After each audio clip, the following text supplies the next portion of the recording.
রাই খেতে আয়, রাই সারাও দেন, এত পচামে আসছে, ওই আস্তে আস্তে করতে করতে 1 ঘন্টা লাগিয়ে দেবে।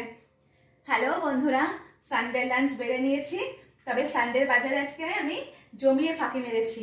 কেন বলো তো, দাঁড়াও দেখাচ্ছি। এদিকে নিয়ে আসো, পেঁয়াজটা হাতে আটকে যাচ্ছে। নিয়ে আসো এদিকে। এই দেখো, এটা হচ্ছে কালকে বাসি মুসুর ডাল সিদ্ধ। এটা হচ্ছে কালকে শিম বাটা করেছিলাম, সেই শিম বাটা। কালকে একটু বাঁধাকপি করেছিলাম, সেই বাঁধাকপি একটু রয়ে গেছে। আর এটা হচ্ছে কি বলতো, কালকে রাত্রে না আলুর দম করেছিলাম, একদম পাতলা ঝোল মতো করে পাউরুটি দিয়ে খাওয়ার জন্য। সেটা একটু রয়ে গেছিল, আজকে খালি ডিম ভেজে এর মধ্যে মিশিয়ে দিয়েছি। বুঝতে পারলে তো, মানে সানডের বাজারে কতটা আমি ফাঁকি মেরেছি আজকে। রাই আয় রে, দেখেছি একটা বেগে কন্টিনিউ রাখছি, আসছে কন্টিনিউ ট্যাপ খেতে যাচ্ছে। ও, এটা যেটা এখন সার্ভ হচ্ছে, দারুণ লাগে বলো, আমাদের তিনজনেরই ফেভারিট খুব। দারুণ লাগে সিম্বাটা খেতে। আমি এটা একটু গরম করে মাইক্রোওয়েভ